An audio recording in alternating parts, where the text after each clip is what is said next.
India is the world's largest democracy and a regional superpower. But before British India was divided into the two countries of India and Pakistan, it was under British rule for almost 200 years.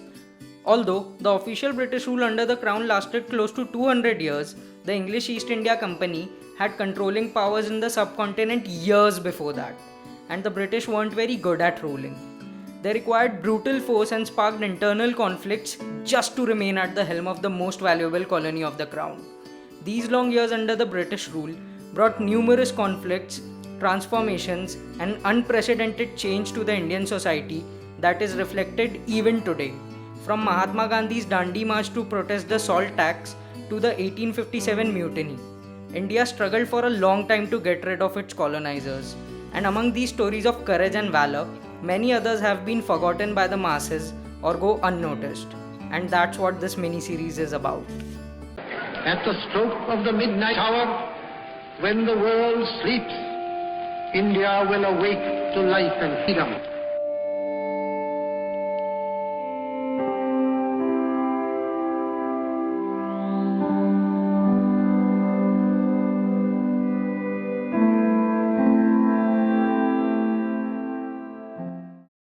The British Museum in London is a wet dream for any history enthusiast. Full of artifacts and incredibly rich history, the museum is probably the best in the world. It holds artifacts from the historic Benin Kingdom of Nigeria, Easter Islands, and almost any place you pinpoint on the map. But what is extremely striking is the fact that most of these artifacts were stolen from former colonies, and apparently the British Museum claims to own them all. Nigeria is one of the countries that has reached out to the museums around the world just to have its heritage back. But the British Museum is neither interested in responding to these requests nor in returning anything. The museum is tied up by a British law that makes it impossible for it to return any of the looted items. But when it comes to India, the museum has around 64,000 pre-independence items from different parts of British India. While some of these artifacts were gifted and purchased, most of them were looted and sent to the royal collection. The looted artifacts are distributed among the British Museum in London, the Royal Collection, and the Birmingham Museum. Archaeological Survey of India has stated the list of looted artifacts to be too long to handle. The precious Sultanganj Buddha, found in an abandoned monastery in 1861 during the construction of a railroad in northeastern India, ended up in the UK within months as it was sold. It now resides in Birmingham and is known as the Birmingham Buddha. The statue is considered to be extremely important in explaining Buddhism in India as it stands out from the rest. Same goes for the Amravati limestone carvings in the British Museum, which were excavated from Andhra Pradesh. The carvings were in Chennai for a while before being shipped off to the UK, fearing they might get damaged in India. Indians aren't aware of these precious artifacts lying around in a foreign land, but we are aware of the Kohinoor Diamond, which featured on Shah Jahan's throne, Ranjit Singh's crown, and all over South Asia. The diamond was eventually taken away by the British from Ranjit Singh's 10-year-old son Duleep Singh, and has since been on the British monarch's crown. There have been numerous calls to return the diamond by the authorities and people of India alike, but to no avail. The fact that so many artifacts from across the world are locked up in a couple of British museums for the world to see is a bitter and dark aftermath of colonialism for former colonies. In 2019, a British family found chunks of Indian artifacts in their attic.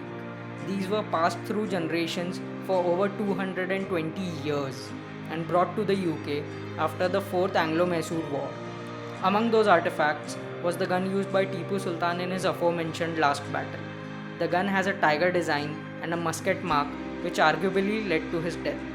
Tipu Sultan was one of the most important figures in India's fight for freedom. He often gets the credit of being one of the first rulers to see India as a whole.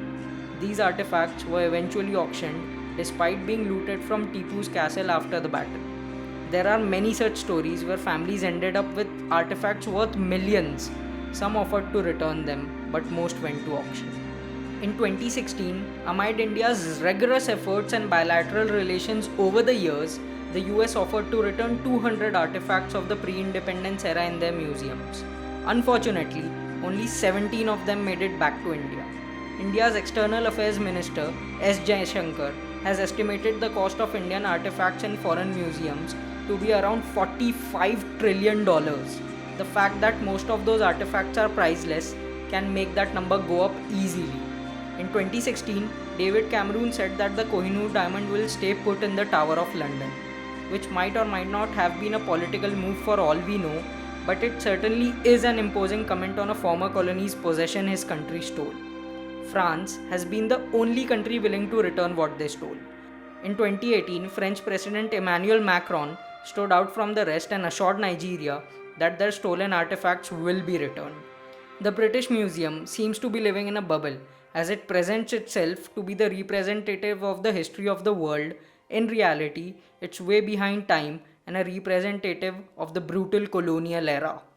Many groups have popped up around the world to claim their country's treasures from these museums. Social media and international campaigns have been in place for long, but a crack in the wall of prejudice, policy, and vanity is far-fetched. In 1947, when the Radcliffe Line was made public to the people of India and newly formed Pakistan, it caused violence and mass migration across a line drawn on paper. But it also marked an end of oppressive rule by British in their wealthiest colony, which they left hungry, poor, and poverty-stricken. While countries like India and China dominate the world in more than one field, they are made to scramble for what is culturally and historically important to them. More important is the fact that the former colonizers consider and claim the loot to be theirs. If you liked this video, subscribe to Whizzflash for the upcoming episodes and don't forget to like and share the video. Thank you for watching.